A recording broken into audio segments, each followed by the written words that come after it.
Hi everyone, I'm just going to do a quick review on Nicholas Sparks' Safe Haven. So this story centres around a young lady called Katie who moves to a lovely seaside town called Southport, and it does sound really nice. She's managed to get herself a job waitressing and find herself a nice little cottage to live in a much more secluded part of Southport, and she's really enjoying life, just living by herself. She's kind of a mystery to those in the town because yeah, she's arrived and she's by herself and she keeps herself to herself, but she has to do, you know, the everyday stuff like getting you groceries. And that's where she meets this very nice man called Alex, who is the store owner of the grocery shop and who has two children by himself because his wife has died. But Katie befriends Alex and the children, and she actually enjoys their company. And that's where this story kind of like takes off, where she's moved to this town and she's now making friends with this man called Alex. Also at the beginning of the book we are taken back to a time before Katie came to Southport, what her life was like before Southport. Katie was actually married to a man called Kevin, and Kevin is not a very nice man, and which is the reason why she's had to leave him and move to Southport. But that's what really is very good about this book. This story is told from kind of like three people's perspectives: Katie, Alex, and then Kevin, her husband. Katie's story I really like from her point of view. She's, yeah, it's nice. And Alex, you know, yeah, I didn't enjoy it as much as Katie's.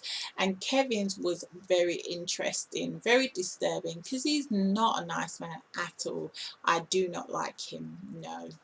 Katie, she is a lovely lady. She is really caring, loving, really great with the kids. She really wants to be free and be able to have new love in her life. Alex, well, he's really one-dimensional, really. I didn't really think much of him. Kevin, I don't like him. I don't like Kevin at all, but it was interesting reading from his point of view, and this makes the book very interesting. This is where it becomes really disturbing and like on the edge of your seat, and you may not like Kevin, but you just can't not read the book. The way the story flowed, oh my gosh, really easy to read. You could easily finish this book in 2 days. The plot was brilliant. Oh, I don't want to give anything away, but one of the best scenes in this book are the flashbacks and the ending. Yeah, so I gave it 3.5 stars. I would have liked to give it more, but the reason why I gave it 3.5 stars is because I think that it's kind of similar to some of his books that he's written prior, and very much similar. It's just the characters are slightly different.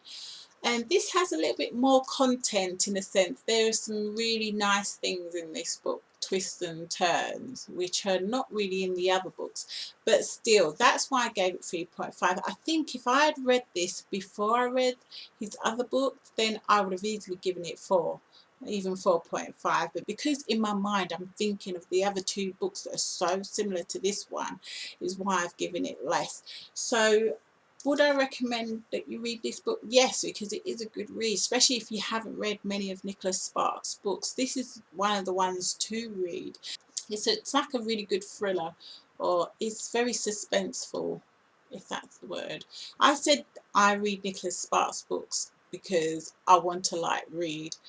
But this isn't really a light read, really, because you are on the edge of your seat. So this is my thoughts on Safe Haven by Nicholas Sparks, and I shall see you next time.